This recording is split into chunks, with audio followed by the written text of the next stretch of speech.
Hey y'all, it's Sarah Mel. Thanks for tuning in to Phases of the Womb podcast. This week we'll be talking to Shanika, who is a former colleague of mine.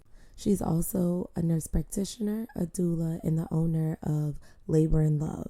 This company provides a wide range of maternal child services, including childbirth education, doula support, lactation services, and so much more. So I hope you guys enjoy this episode.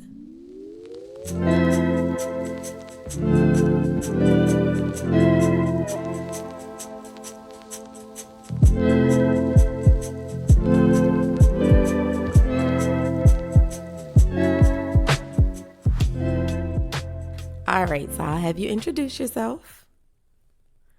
Hi, I'm Shanika Valcour-Leduff. I am a mom. I'm a family nurse practitioner. I'm a birth worker and advocate, and I'm the founder of Labor and Love. All right, so can you tell us a little more about Labor and Love and how you created that? Absolutely. So Labor and Love is my other baby. And we are basically a full service maternal child health and wellness support organization. So we do everything from health and wellness services for mom and baby to birth and doula support to breastfeeding and postpartum support. So basically just trying to be that channel to ease the way through motherhood. Okay. I think that's really important because I don't feel like we had, well, I know when I was here, like 5 years ago, we didn't really have too much or like something that like encompassed everything. How do you think your organization and the support that you've given, like, I guess has helped with outcomes?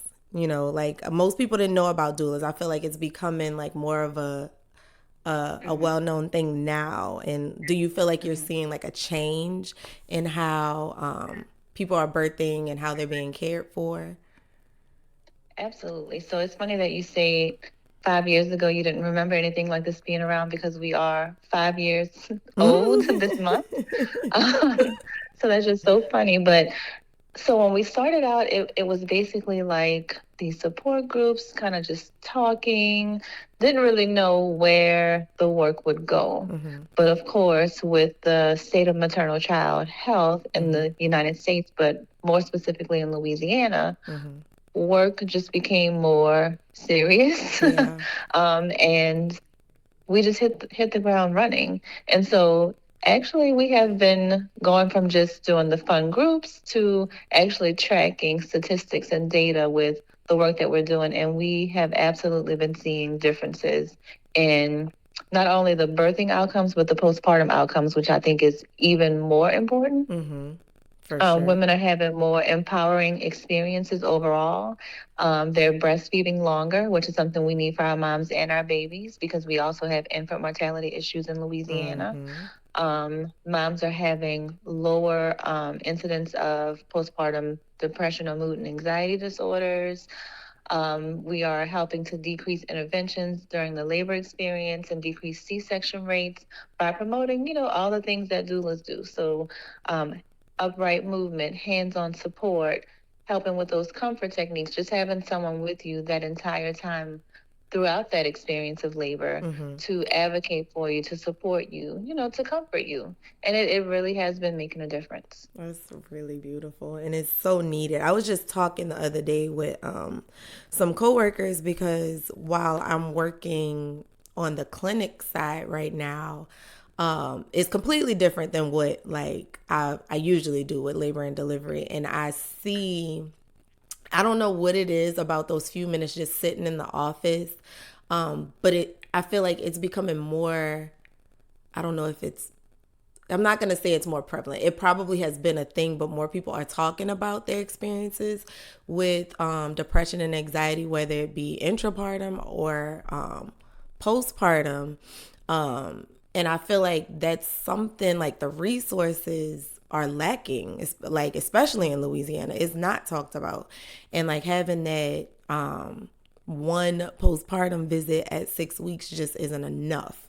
So It's not enough. no. So I'm like, how do we Like, what can we do to, like, make sure these things don't happen? Like, what Mm-hmm. do you provide, like postpartum doula support? What exactly do you do with Absolutely. postpartum? So postpartum doula support, but also postpartum healthcare. Mm-hmm. So as a provider, for most of our moms, especially moms that we see through different contracts with other organizations to Mm-hmm. provide healthcare services, Mm-hmm. they get an in-home visit with me 1 to 2 weeks after, so Okay. that they get screened for perinatal depression. Mm-hmm. Um, they get checked for any high risk situations like blood pressure, things that Yeah. tend to creep up in women once they go home. Mm-hmm. So I think all moms need that 2 week visit postpartum. For sure. And then you can have your 6 week and then anything in between and of course far after. With postpartum depression, it is something that years ago women did not talk about. Correct. So when you had postpartum depression, you felt like something was seriously wrong Mm-hmm. and you didn't want to tell people because of course you're supposed to be happy. You just had this baby. This is a Yeah. blessing. And everybody's telling you, oh, the baby's so beautiful. Look what you did, and a lot of moms internally don't feel beautiful, at least not all the time. Mm-hmm. And it was something that I went through personally. Mm-hmm. And so knowing now that more women are being vocal about having postpartum depression or postpartum mood and anxiety disorder, because it's not always just a depressed Right. feeling, Mm-hmm. and seeking help is so important. Telling your story helps to encourage other women to seek help. So many people just hold it in, Mm-hmm. not knowing that it's something that's actually very common and you can get help with it. Yeah. And I find that's what a lot So, of people say. Like, I mean, I probably overstep while I'm in clinic. I'm not gonna lie, because I really just sit and I just talk to them. We technically just supposed to be doing vitals and doing like a review and sending them to well, we have ultrasound. to overstep. But We have to I overstep to make feel sure people get what they need. right, and I feel like compelled. Like, I will just sit and talk, and like I feel like just even sitting and talking, people feel comfort in that enough to just be like, well, I kind of been feeling like this, and such and such in my family or my partner or whoever is saying like, oh, it's okay, it's a thing, it's normal, you'll get over it. And I feel like that's been the narrative for so long.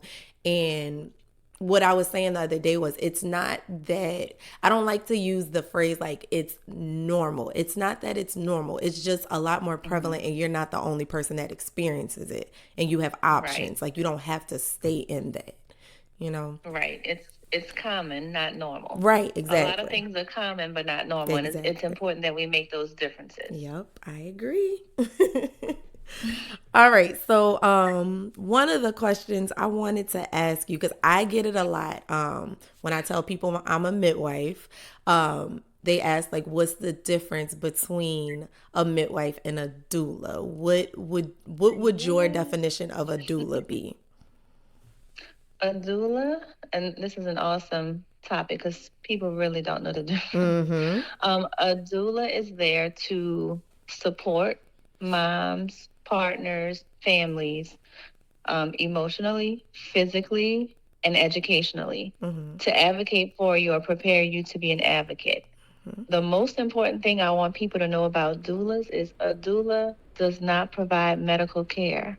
A doula is not supposed to be delivering a baby. Mm-hmm. So Mm-hmm. that's just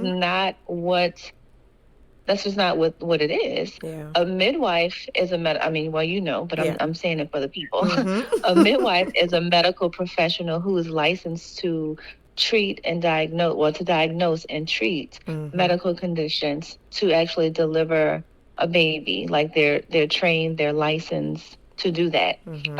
Doulas and midwives work really well together because Mm-hmm. a doula is going to be there throughout the duration of whatever prenatal, birth, postpartum, and you see your midwife, for Yep. your appointments, for your birthing experience, and then after. So Yep. I think as a team, they work really well together, just like a doula works really well with OBs, Mm-hmm. or should work really well with OBs.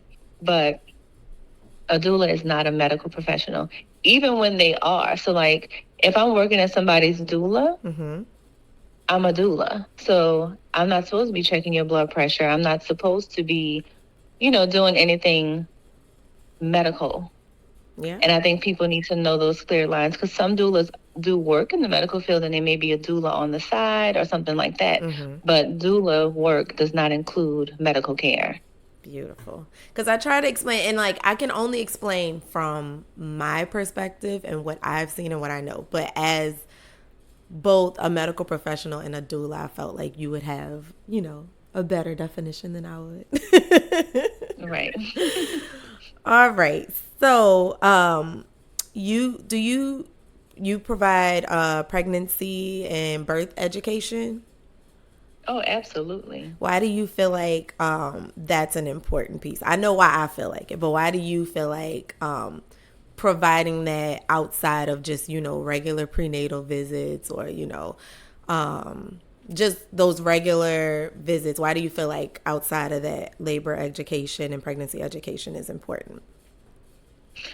So the visits are great, but they can only do so much. Of course, at the end of the day, you have a room full of patients that you have to see, and it's not realistic for a healthcare provider to spend 3 hours educating someone at one sitting, right? Yep. And so that education and preparation prior to giving birth, even sometimes prior to getting pregnant, goes a long way. It helps to prepare women to advocate for themselves. You know your body better than anybody else. Mm-hmm. Pregnancy and labor education is there to help you learn what's normal, what's expected versus what's not. So that if it's something that's going on, you can know other people who are around you every day can have these signals to, okay, something's changing and it's not what we were taught was normal or expected.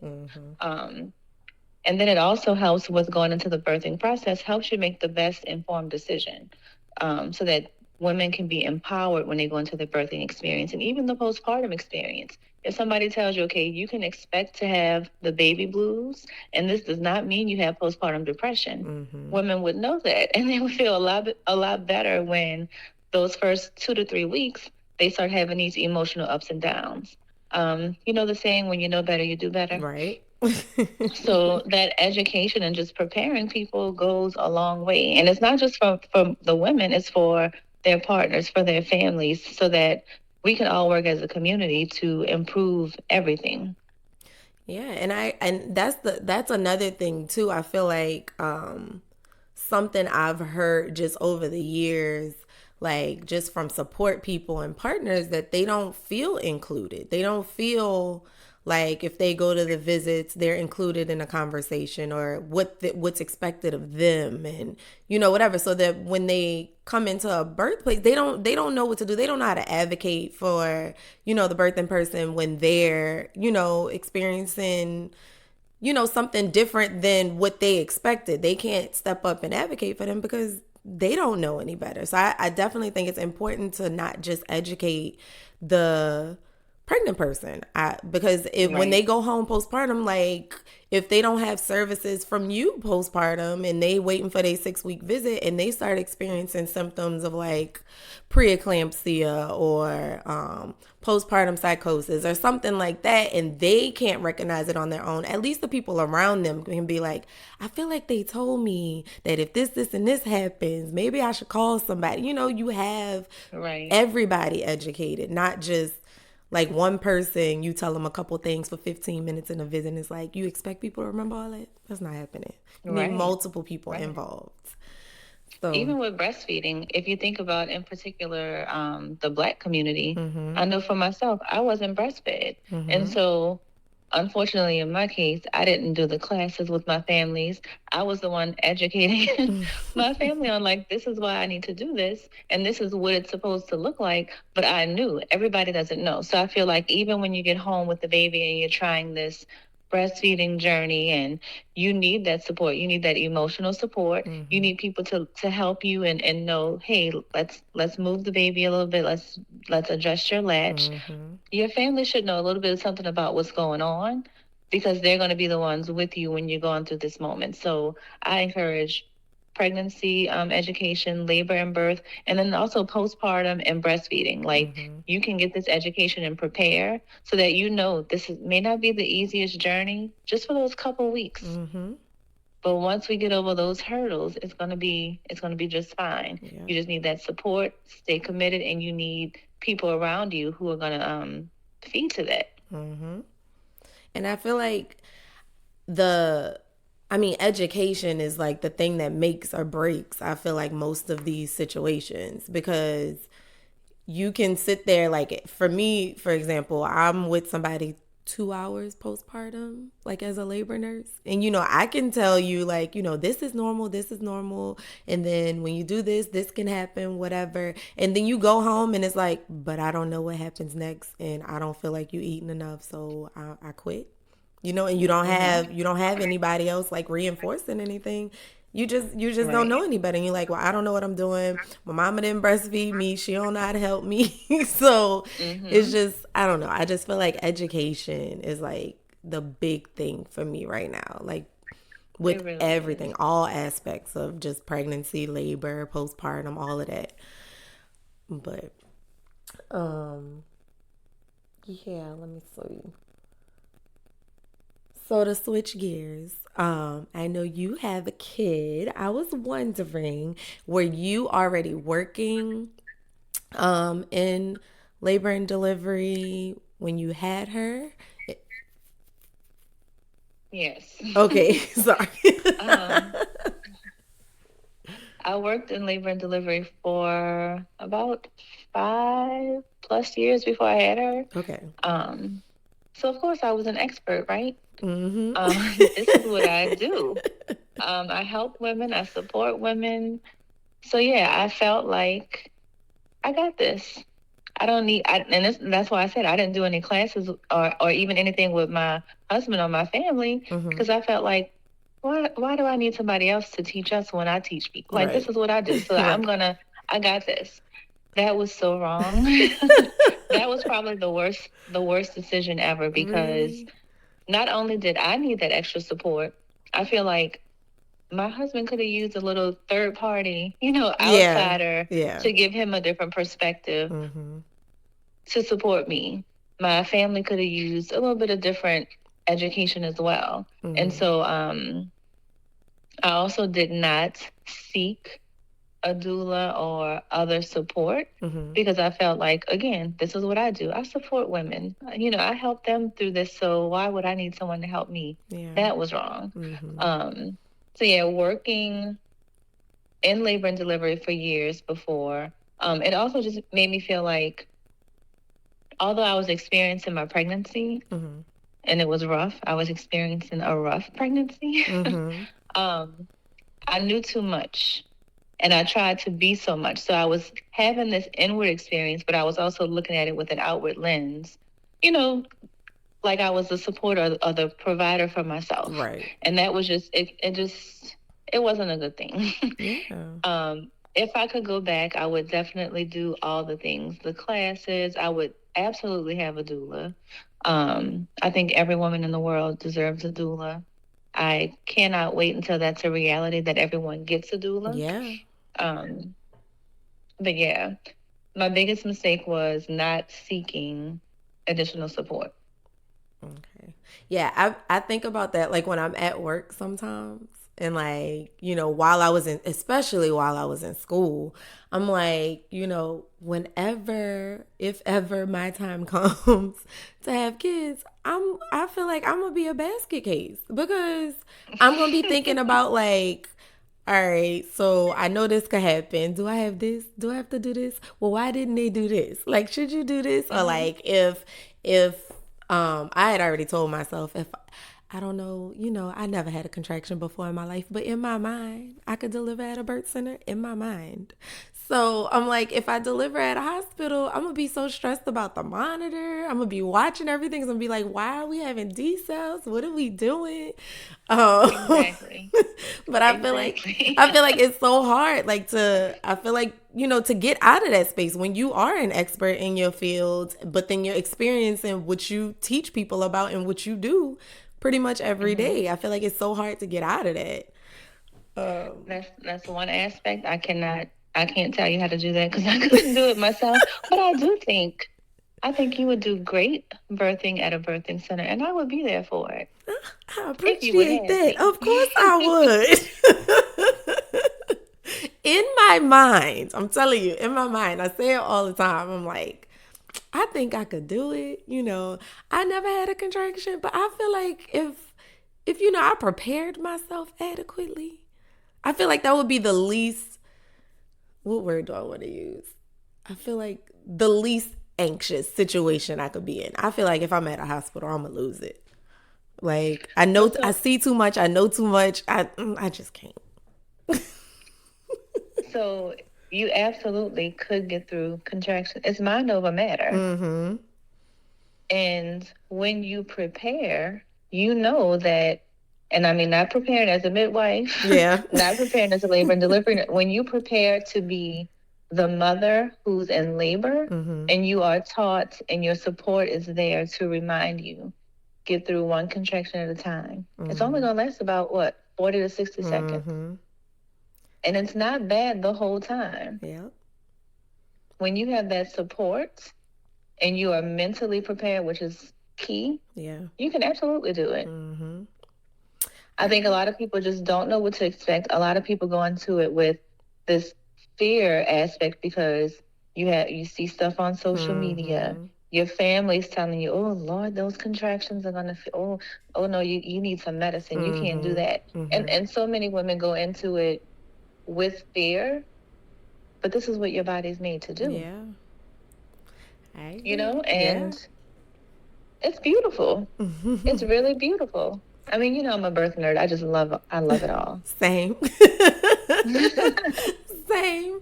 I think too, like I forgot who I was talking to about this recently, but the fear aspect of it, like just thinking about the fact that they didn't start using epidurals for birth like recently, like with like in what the 19, I want to say 50s or 60s or something like that is when they started using them. Like there was like no you delivered at home or wherever without an epidural. There was, In a field, yeah, and there wasn't that wherever. fear because it's just like that's just what I gotta do, but I feel like now it's just you see so much stuff. I'm not that old, but sometimes I be feeling old when these people come in. Like, I saw this thing on TikTok. I'll never forget the first time somebody told me, well, I saw this thing on TikTok and they said that. I was like, what is TikTok? Like, what are we looking at now? It's not just Google. Like, you didn't Google this. TikTok told you this. And they're like, yeah, they said this could happen and this could happen. I feel like everything, we have so much access to everything now. I feel like instills so much fear in people.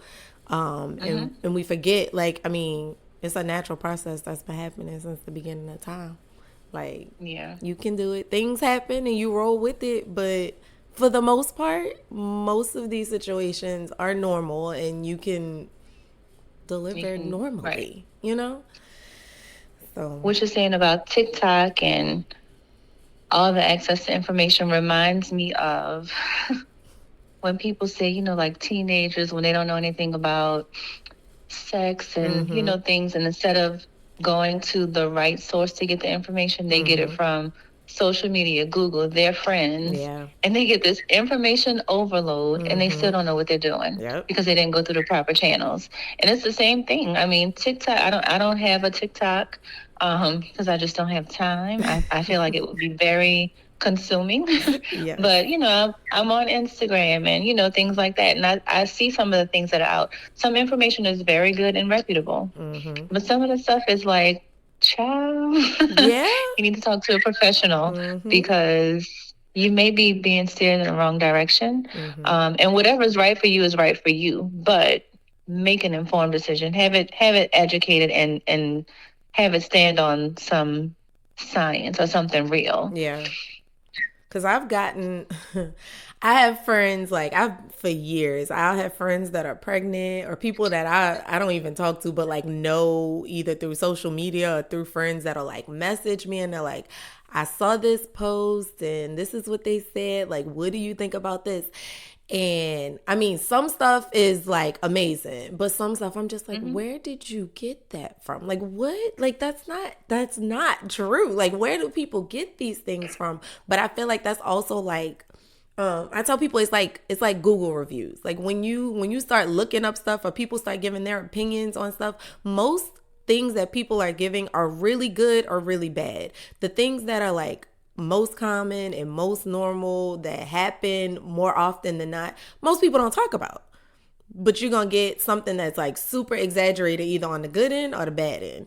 And I'm like, Right. you know, not saying that, either or could be, wrong, but I'm just saying like just be cautious about, what you learn and verify with like a reputable source because people get a platform, people just be talking. And I'm like, where did you get this stuff from? And people listen. And when Yeah. people listen, they Mm-hmm. keep talking. And Yep. it's like, no. Mm-hmm. Yep. Because I mean, and I understand the fear, especially within like the Black community and people of color with medical institutions. I get that, and Mm-hmm. I feel like it's real easy for people to take one thing and kind of go off on the deep end because it's like we already don't trust X, Y, and Z, so don't do this, don't do this, don't do this, don't do none of that. You know what I'm saying? And I feel like sometimes people just put themselves in unsafe positions, just instead of learning the right way to do stuff, like navigating the system the best way Right. to get, the best support and the best outcomes you can. Right. But, They need to, so the education for mom, partner, family, grandma, whoever's going to be there. mm-hmm. But then also research your providers. Yeah. Too many people go to providers that they don't even have a relationship with. Mm-hmm. This person is taking care of you during one of the most intimate times of your life, one of the most beautiful times of your life. And if there's no connection with you and the provider, you don't even care for your provider, you don't feel like that provider cares for you, Mm-hmm. you need to get somebody else. Yep. I think women need to, and this is part of that pre-pregnancy education or even early pregnancy education. Mm-hmm. Seek providers whose values align with yours, Yes. because not everybody's for everybody, and Yep. that's okay. Mm-hmm. If you meet with somebody, or even if you have a few visits and you don't click, or this person is not supporting what you think you want for your labor experience, you saying you want a doula, they make a face. You saying you don't want medication, but they keep talking to you about getting the epidural, Mm-hmm. and you're only 23 weeks pregnant. Mm-hmm. We need to start looking at somebody else, Yep. because at the end of the day, it's an entire team, and that team starts with mom, Yep. but it also, includes the healthcare provider, the OB, the midwife, her family, the nurses, the doula. Mm-hmm. Everybody should have the same goal. And so if anybody on that team steers away from their goal or doesn't seem like they're working towards the goal for the mom, Mm-hmm. then we need to change the team. Agreed. I just think people don't realize that. I think with I don't know if it's just medical care in general. Some people just relinquish control. Mm-hmm. It's just like They they're do. not aware of their bodies enough and don't have I don't know what it I really I don't can't even think, I don't think it's that they're unaware of their bodies. I think they just feel like they're supposed to trust the yeah. doctor. Yeah. And I've had moms having baby number 3, Mhm. and they finally, come to an education class, or maybe it's a community class that we're doing, because we do those just to kind of like reach everybody we can reach. I've had moms having multiple babies. In particular, I remember this one lady who was having her third baby, Mhm. and we're talking about birth preferences and birth planning and what your options are and how to select what you want. And she said, "When did that start?" I was like, "When did what start? When did it start that you can say what you want?" I told her, Mhm. "Oh, this is your body. You can always educate it. You Yep. can be educated and accept or decline anything. As long as you and your baby are safe, Yeah. you are actually the one in control." And so Yes. many people just feel like, "Oh, the doctor told me to take these pills. I don't know what they Mhm. are, but I'm going to take them. Mhm. Or I'm not going to take them." Yep. if they don't have that education and that support behind it. And I feel like that's a big thing. Like even in clinic, like I said, technically I'm only supposed to be with these people 5 minutes. It don't happen for me. It just doesn't. But like you'll see like they have a history of preeclampsia. They might have chronic hypertension. They were prescribed baby aspirin. And like when you talk to them and ask them like, what are you taking? And they'll say like, oh, they want me to take aspirin, but I'm not taking that because that's a blood thinner. And I'm just like, why did they tell you to take it? They didn't tell me why. They just told me to go pick it up. And then you sit there and kind of explain the rationale behind it. Like, oh, I didn't know that. Okay, I'll take it. And it's just like when people understand why, people are more. I don't like that whole non-compliant when you know better, thing. you do better. Yeah, I hate that whole non-compliant mess. Like I honestly do, because I feel like 90% of the time it's because you haven't sat there and explained why your recommended stuff and what other options they have. It's just like, do this, and they're like, I'm not doing that. And then there's no conversation about why they won't do it. It's just like, well, I said do this. They don't want to do this, so they're not compliant. Like, no, because then you label that person, and now people going to think they just, they don't want to do nothing. When Right. most of that stuff can be fixed with like education. That's it. Like, that's it. And just knowing you have preferences. Like, and just on like the choosing provider thing, I had a friend who delivered, when did she deliver? Last year? Year before last. And her first baby was a C-section. It sounds like one of those, we're going to do an induction. If you're not delivered in a certain amount of time, we're going to call it failure to progress and we're going to section you. That's what it sounded like to me. So she's now a nurse. She doesn't work in labor and delivery, but she's now a nurse. She got pregnant with her second child. And she was telling me when she first found out she was pregnant, she wanted to try to VBAC, whatever. I was like, go for it. It doesn't sound like there was any, reason why you shouldn't be able to attempt a VBAC. Like, I don't see, just from what you told me, it doesn't sound like, whatever. And she goes to her same provider who had sectioned her before and was told, oh no, I don't do VBACs because your uterus gonna rupture and you and your baby gonna die. And I was like, like that irritates me. So she came and told me that she like 8 to 10 weeks or something like that. She early. That's like her first visit. And I'm like, you could change providers. Like, you can look up providers that,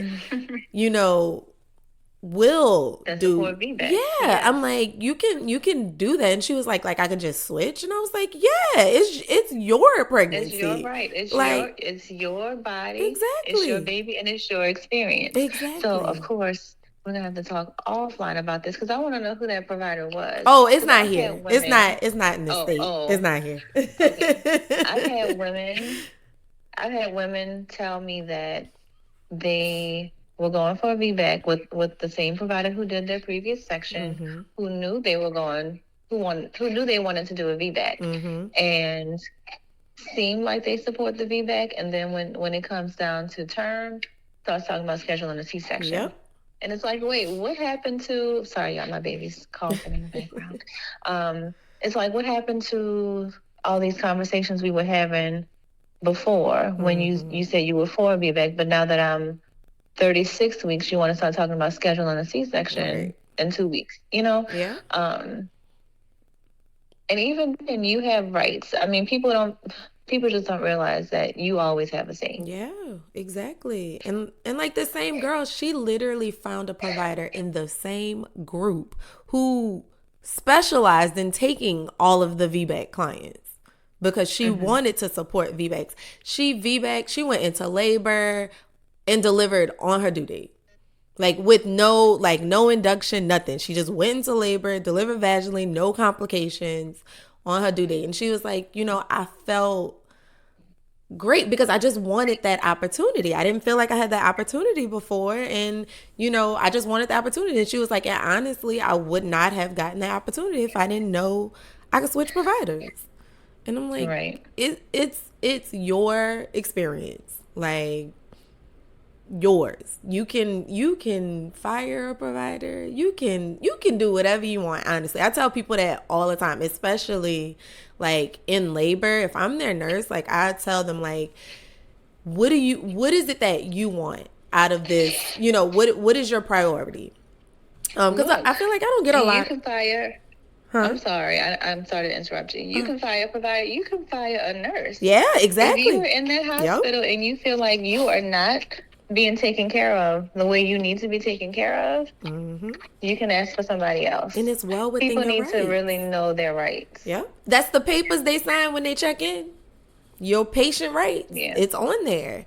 And I'm like, people don't realize, like, if you have to set the tone. I feel like it was always a thing, like when I first started labor and delivery. Me and my preceptor would get a lot of the midwife patients who had the birth plans.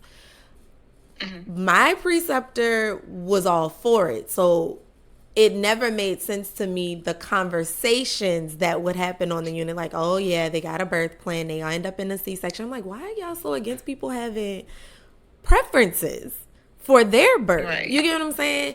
Right. And I feel like that whole narrative needs to change. Like, and it's so different in the South. Like, I feel like it's so hard. Mind you, I haven't worked in labor and delivery in Louisiana in a couple years, but like working in Texas and then the experiences out here in like Florida and stuff like that, I feel like it's so hard to change the narrative about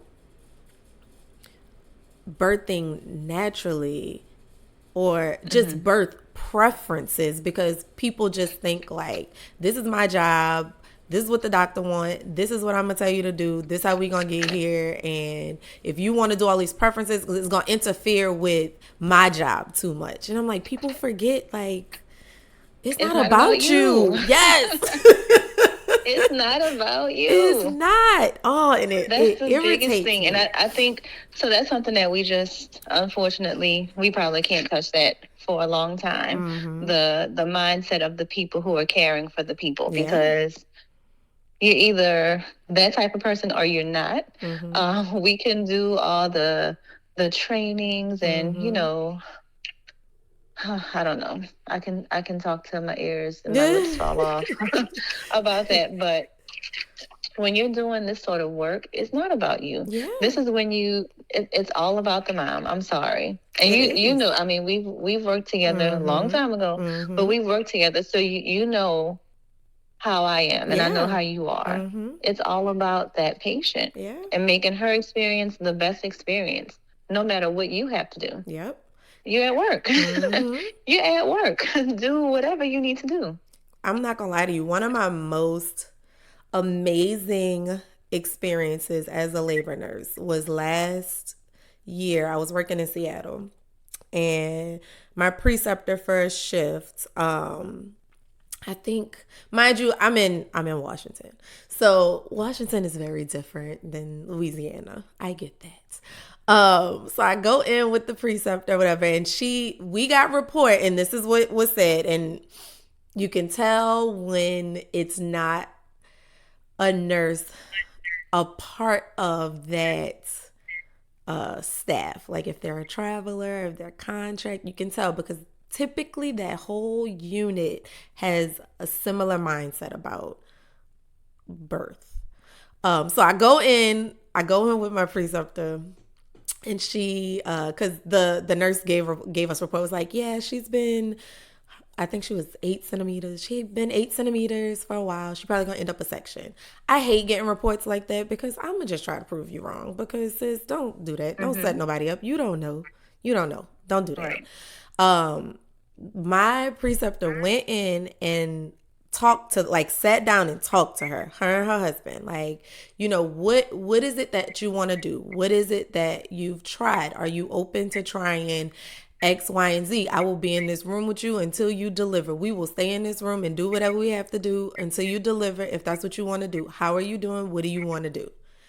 The patient was like, I want to deliver vaginally. I don't want to get a section. I'll do whatever you want me to do. Um, they they use spinning babies and bundle birth positions like it's Bible. Like it's in their epic system under position changes. Like their position changes has like 25 plus position changes you can choose from. She went in and was doing sideline release, and she's a yoga instructor, so she was doing some yoga in between contractions, and I was just sitting there and I was like, you are amazing. Like just taking the time. Like we spent at the beginning of the shift, we spent maybe 2 hours in the room. Like not just going in and doing a blood pressure and going sit at the desk. We spent like 2 hours solid in the room. She delivered. She delivered vaginally, Beautiful. just how she wanted. And I'm like, I feel like a lot of that culture on these labor units, they're training people to be in that culture. So you get a lot of new nurses talking about, well, I'm not doing this and I'm not doing this because they gonna get a section, whatever. Or the opposite end of the spectrum, like this unit I worked on, they're all required to go to spinning babies. They're all required to learn how to do different natural techniques. They're required to know how to use the wireless monitors and to get people in the shower and to do intermittent monitoring and all the things, like all the things to get people to deliver vaginally. Like their section rate was almost non-existent. Almost non-existent. And I'm like, it makes a difference because who's teaching you? Who is speaking around you? You know, what are they saying and what's the consensus on this unit? You know? And I just think that makes a big difference. And I know it's a big thing to tackle that's not going to change overnight. And I know the South always, you know, lagging behind everybody else. But I feel like I've seen a small shift. And I feel like it's trying to catch on. Just from talking to like my friends who have had babies over the past couple years. Just the narrative around different things are starting to change. So I love it. I'm hopeful. Sounds so beautiful. I'm hopeful. But do you have anything you want to ask me? Because that's all I have. I did want to add something to what we talked about a little bit earlier when we talked about what doulas do. Yeah. I said doulas do not deliver babies. Something else I wanted to say about doula work is a lot of people think, or even used to think, doulas were only for women who wanted unmedicated home births. Yes. That is not the case. Doulas are for everyone. So doulas can come into hospitals. If you get an epidural, you can also still have a doula support because you still need it. Women who have C-sections. I mean, doulas are really here to support all sorts of birth, every sort of birth. Questions I have for you. I mean, of course, I want to know more about Washington because that just sounds so amazing. It was different. It was very different. But I think also I have to, you know, with money and privilege comes a lot of things. It was a private hospital in an area that's pretty rich-ish or well off. So they have resources. They have just, I don't know. I feel like the mindset is just different there. But I will also say, I had one Black patient in the 6 months I was there. So like that's, you know, you got to put that in perspective too. It's just like, you know, what's your population, who's funding what, who's paying what, and that's probably why there are a lot more resources. You know what I'm saying? Right. But I mean, regardless, overall, that experience was very, very rewarding. Just seeing how the providers were so patient. They were not, I probably did 1 or 2 sections while I was there, maybe.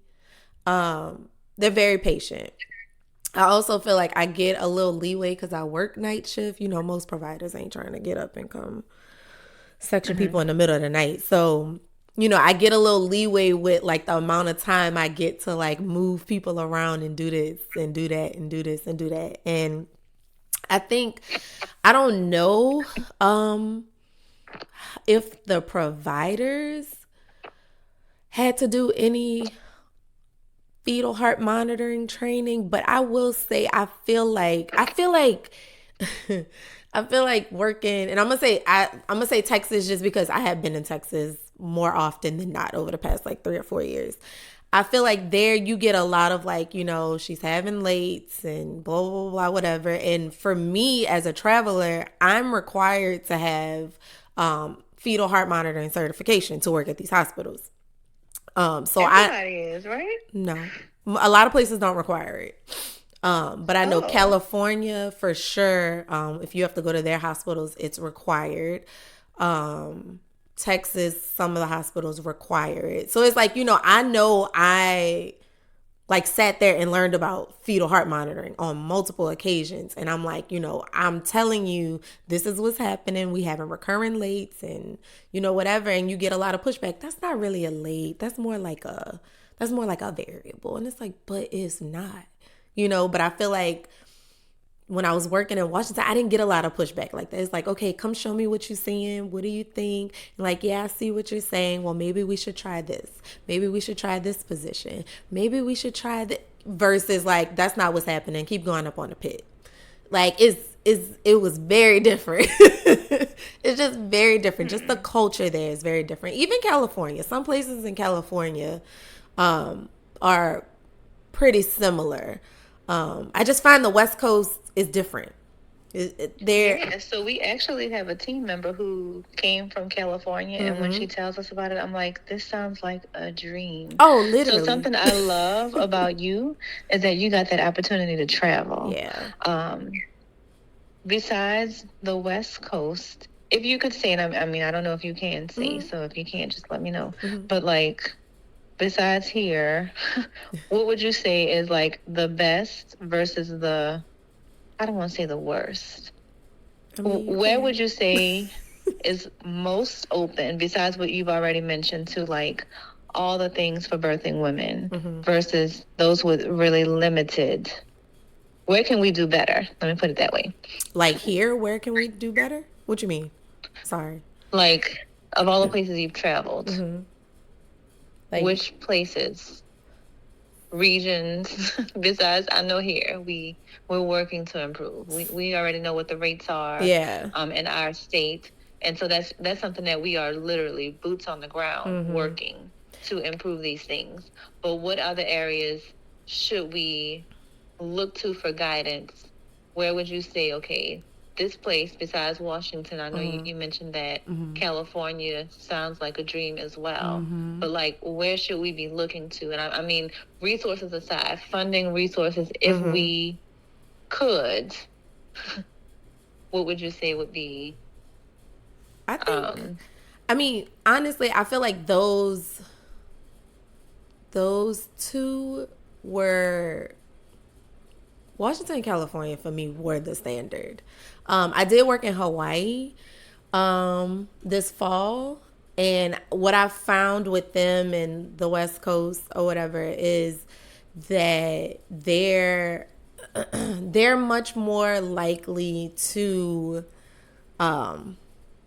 allow patients to come in laboring. That's a big thing I feel like here that was different here and in like Texas and stuff like that. I feel like it was different where I feel like working here, everybody was getting induced. Like I feel like people were coming and stopping and dropping, like, without being induced. But most of the time people were getting induced. And that's how I feel like we ended up in a lot of sections. I feel like on the West Coast, it was people coming in 40, 41 weeks, active labor, 6-7 centimeters. Either they wanted epidural or they didn't. They came in and delivered. And I mean, and I might be going off track, but I feel like that time makes a difference too. Like, you don't have as much time to start implementing all those interventions, because they coming in hot, they ready, Yeah. So, and that's beautiful. Yeah. And I always try to encourage women, especially those who say, I don't want the epidural, or I want to see how long I can go without it. Are you healthy? Is your baby healthy? Are there any concerns about your pregnancy? Well, let's labor at home. Let's labor at home until you feel like you need to go in. Just because we're having contractions doesn't mean you need to be in the hospital being monitored. Exactly. Like, we had this provider, and funny, he went to LSU. He was in Washington with me. He was infamous for most of the providers, they were not admitting primibs, like people who it was their first baby, they were not admitting them until they were like 6 centimeters. It's not a thing. If you don't have any complications going on and you are contracting, but you 3-4 centimeters, he gonna give you some cocktail that's gonna make you go to sleep. He gonna send you home. You gonna come back 6-7 centimeters. Like they're not admitting you. They're not like it, especially him when he was on call. Baby, you had to know you were not getting admitted. You had to be coming in pushing the baby out. Like I'm not. That though. Me too. Because I mean, like I said, the less time. Like I don't think people. It doesn't matter how many good providers you put in a facility. The longer you're there, the more likely interventions are going to happen. The longer you end up on this monitor, the more likely you're going to end up with a heart rate dropping, a heart rate dropping. And then it's like, dang, okay, we saw that. So what do we do now? You know what I'm saying? Like it starts snowballing real quick. And I tell people, like, especially when I was in clinical, people who didn't want an epidural, because where I did clinical, they did a lot of, the midwives did a lot of tub deliveries. And the conversation was like, if that's what you want to do, labor at home, then come in. Don't come in and want to sit on the monitor and whatever. Because I mean, while where I did clinical, they were actually, I will say, the way they operate there, I was very surprised with it being Louisiana. I will say that. The midwives pretty much ran the unit. So you were not, I know from the midwives, we were not having 39-week inductions. It wasn't a thing. I remember I had a girl, she was young too. She was mad at me every week from 37 weeks because she wanted to be induced. And I'm like, no, for what? For what? Like she got induced, I want to say at 41 weeks, and her induction was like 8 hours. And I'm like, do you see what the difference is though? Like if we induced you at 39 weeks, your induction was going to be 3 days because you weren't ready. Your body kind of already started getting itself together. So when we induced you, you're not here for 3 days. The longer you here, the more likely things are going to happen, So I don't know. That time was a big thing for me too. That was a big thing. They was like, when they first told me that, like you could see people coming in, you could see their contractions and triage on the monitor while you sitting at the desk, and I'm like, oh, I guess they're getting admitted. And then you'll see they 3 or 4 centimeters, and they say like recheck in an hour. Recheck. They might be 4.5, and they're like, oh no, he gonna send them home. I was like, what? It was like a foreign concept to me. I was like, what do you mean? Go send her home. And they're like, if they live close, which most of them do, they could come back. They're not staying for what? Like, no, they don't need to be here. He gonna give them something. They gonna go to sleep and they gonna come back. And I was like, oh, well, that's beautiful. Like, what? I'm telling you, the West Coast, they got it going. I'm telling you. I mean, there's always places that's not up to par, but I've been privileged enough to work some places that are just amazing, and I've learned so much, like so much. So yeah, I don't know. I don't even know if I answered your question. Well, so I think you did, but I'm enjoying all of this. Yeah, same. Same. I mean, I don't know. One of the things too, I'll never forget, because you know how it was working when we worked, and getting an actual uninterrupted break, not having to watch monitors, was pretty much non-existent. So when I was about to say, where did you do that? Girl, I'm about to tell you. I took my first assignment in California. How long was I?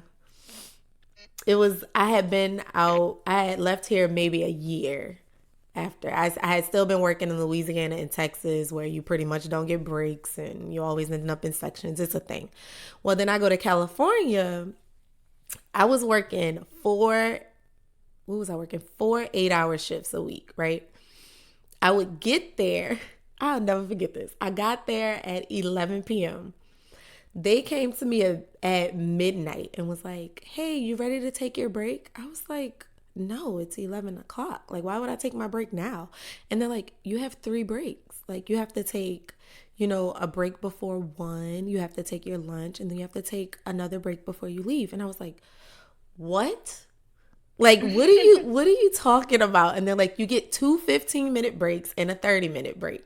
They had break nurses. Like, when I tell you, I was so shocked. They had 2 charge nurses at all times, 2 resource nurses at all times that pretty much, if something was happening, they're your go-to person. They're going to come in your room. They're going to do stuff with you. If you have a delivery, they're handling your medicines. They're handling the table. You pretty much just charting and helping the patient. Like, you don't do anything. Then they tell me, oh, we always have 2 break nurses staffed. I was like, what is a break nurse? They're like, they're literally just there to make sure everybody takes their breaks. And while you're taking their break, like, I've had people be like, do you want a push break? Like, I'll be pushing with somebody for like 2 hours or something. And they're like, I'll give them a push break and I'll chart and I'll push with them. Don't worry about it. Go enjoy your lunch. And I'm like, is this heaven? Because I've never in my life as a nurse like, what? Break nurses? Like, it's amazing. And they get fined. A lot of, amazing. Even in Washington, a lot of the, like, you're required to take, I think you get like 3 15s and a 30. I know California has unions. Are there unions in Washington? Yeah, exactly. And that's the difference. That's the difference.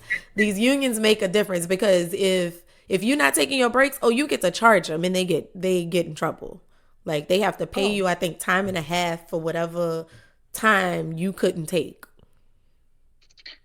I'm thinking back. The only time I remember being at work and not watching monitors was when I was pumping. Yeah.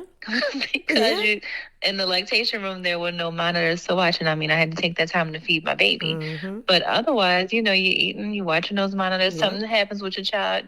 I mean, your child, your child too. But something happens with your patient. You drop your food, run out, go take care of your patient. Maybe come back and finish your lunch. Maybe not. Yep. That's like when it was just, I just couldn't believe it. I honestly couldn't believe it. And I was just like, so basically you're telling me that it doesn't have to be like this. And I think that's why it's been so hard for me to come back down here and take an assignment, because I know what I'm going to get here. You know what I'm saying? I'm like, could I thug it out for a couple months? Sure, I could. But at the same time, it don't have to be like that. And we get paid significantly less here.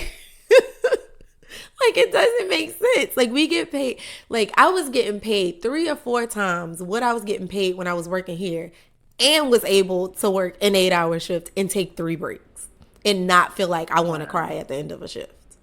Like, it was so different. It was so different. Yeah. But I feel like it could happen. It could happen. We just got to get more people, like, on board with everything. I feel like if patients and their family members are more educated and advocating for themselves, then, I mean, the system has no choice but to make a change. Because if the vast majority is requiring X, Y, and Z in order, I mean, I know these medical systems run on money. If you're not trying to lose your money, you're going to make accommodations. You're going to make accommodations regardless. Like, you're going to have to. So, yeah. I love it. So, all right, y'all. That was this week's episode. I hope y'all enjoyed it as much as I did recording it. If you have any comments, concerns, anything you want to talk about, anything you haven't heard and want to hear, be sure to follow me on Instagram at _phases, PHASES, of the womb, WOMB.